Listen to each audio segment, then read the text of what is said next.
dia! Sexta-feira, dia 22. Já anotou em agenda, ó? Mudanças, as coisas melhorando para todos nós.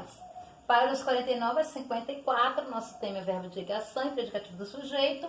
Já coloquei dois verbos aqui bem chaves, bem importantes para entender o que é o verbo de ligação. Porém, contudo, entretanto, antes de entender verbo de ligação, vamos relembrar os verbos significativos. Lembra? Vocês têm vários verbos significativos nos seus cadernos aí anotados. E vocês fizeram, as pessoas, cada tempo. Então, só para relembrar, esses aqui que eu estou te mostrando agora são verbos significativos, porque eles sempre estão mostrando uma ação, um movimento, vai ser chamado de verbo significativo, que no finalzinho do nosso livro que a gente vai ver o que são verbos significativos. Então, se eu me lembro quais são significativos, que demonstram a ação, então quais serão os verbos de ligação? E o que eles têm a ver com o predicativo do sujeito? Então, você já está abrindo o seu livro na página 50, é a primeira página que eu quero que você abre, e eu preciso que você leia com atenção e anote alguns pontos que eu vou ler aqui para você, tá bom? A gente vai ver o que esse verbo de ligação tem a ver com o predicativo do sujeito. Primeiro, nós já lembramos que é sujeito, né? Aquele ser de quem eu falo alguma coisa, e o predicativo é que eu falo dele. Então, vamos ler, marcando, você não deixa de marcar. Retângulo amarelo está dando a explicação direitinho do que é o verbo de ligação. Verbo de ligação liga o sujeito à palavra, que eu caracterizo é chamado de verbo de ligação. Quando eu digo, a menina é feliz, é o estado permanente dela, ó. Vem do verbo, ó, permanente.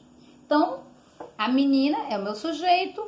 Qual é o predicativo? Feliz. Quem foi que ligou o sujeito ao predicado? O verbo de ligação, que é o verbo é, certo? Verbo de ligação. Ele indica o quê? A característica de ser feliz dessa menina. Quando eu digo, a menina brinca na gangorra, o verbo indica a ação do sujeito. Então, é o núcleo do predicado. Então, brinca não é ligação. Brinca é um verbo significativo. Além dos verbos ser, estar, também tem os verbos ficar, permanecer, parecer, virar e continuar, que são considerados verbos de ligação. Vocês precisam entender muito e ver os exemplos a seguir, ó. O sapo vira príncipe. Olha esse retângulozinho verde. O sapo vira príncipe. Olha o verbo aqui, ó, ligando o sapo ao príncipe. Aí outro fala, a bruxa vira fada. Vamos entender o vira do príncipe, que é o sapo, e da bruxa que vira fada. Nessas duas orações, o verbo virar, o que ele fez? Ligou o sujeito ao seu predicativo, que indica uma mudança de estado.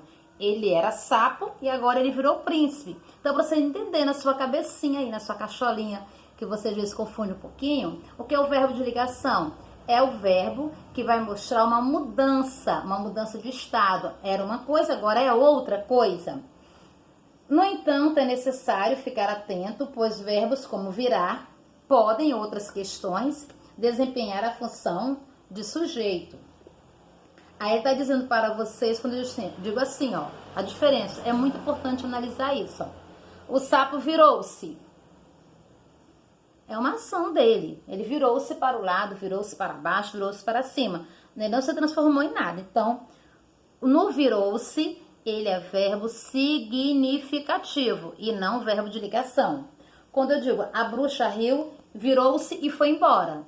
Também é um verbo significativo. Só é verbo de ligação quando ele fala de um estado que pode ser permanente ou provisório. Ok? Entendeu o que é verbo de ligação? Compreendeu? Então, leia a última página que diz assim, ó. Nessas duas orações, as formas verbais em destaques expressam as ações de sujeito e não de mudança de estado, sendo verbos significativos. Ok? Se você entendeu o significativo e ligação, não vai ter dificuldade em responder as questões das páginas anteriores. Ok?